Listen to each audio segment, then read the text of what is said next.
Halo, perkenalkan nama saya Jeng Silangi dengan NIM 220611020296, mata kuliah Sistem Pengendalian Manajemen kelas 4B8, dosen pengampu Dr. Magdalena Wulur, Sarjana Ekonomi Magister Manajemen.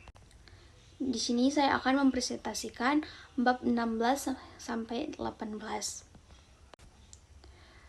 Bab 16 Balance Scorecard, konsep evolusi, perkembangan, dan dampaknya terhadap desain SPPM.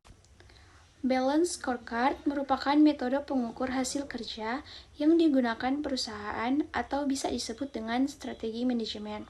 Berbeda dengan strategi manajemen pada umumnya yang lebih cenderung memiliki konsep yang sederhana. Metode Balance Scorecard merupakan pendekatan yang lebih integratif dengan mengubah misi dan strategi organisasi menjadi tujuan dan ukuran-ukuran yang lebih berwujud. Konsep evolusi perkembangan Balance Scorecard.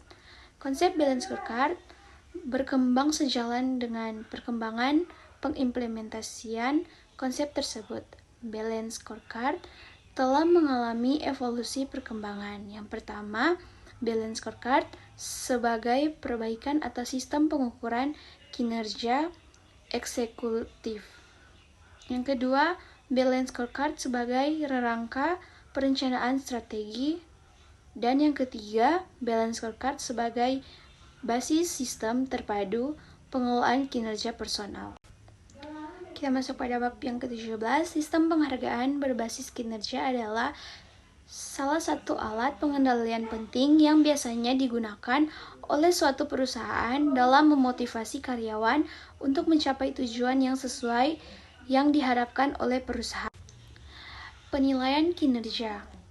Yang pertama, penilaian kinerja adalah penentuan secara periodik efektivitas operasional suatu organisasi dan personelnya berdasarkan sasaran, standar, dan karakteristik yang telah ditetapkan sebelumnya. Yang kedua, tujuan utama penelitian kinerja adalah untuk memotivasi personal dalam mencapai sasaran organisasi dan dalam mematuhi standar perilaku yang telah ditetapkan sebelumnya agar membutuhkan tindakan dan hasil yang diinginkan oleh organisasi. Manfaat penilaian kinerja. Penilaian kinerja dimanfaatkan oleh organisasi untuk yang pertama, mengelola operasi organisasi secara efektif dan efisien melalui pemotivasian personel secara maksimal. Yang kedua, membantu pengambilan keputusan yang berkaitan dengan penghargaan personel.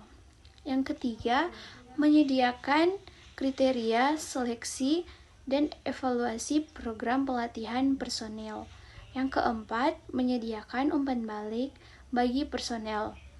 Yang kelima, menyediakan suatu dasar bagi distribusi penghargaan. Kita masuk pada bab 18, efisiensi, produktivitas, dan effectiveness.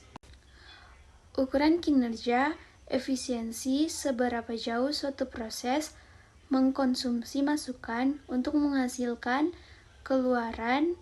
Efisiensi diukur keluaran dibagi dengan masukan. Produktivitas berkaitan seberapa jauh suatu proses menghasilkan keluaran dengan mengkonsumsi masukan tertentu. Produktivitas diukur rasio masukan dibagi dengan keluaran. Bagaimana mengukur cost effectiveness suatu proses?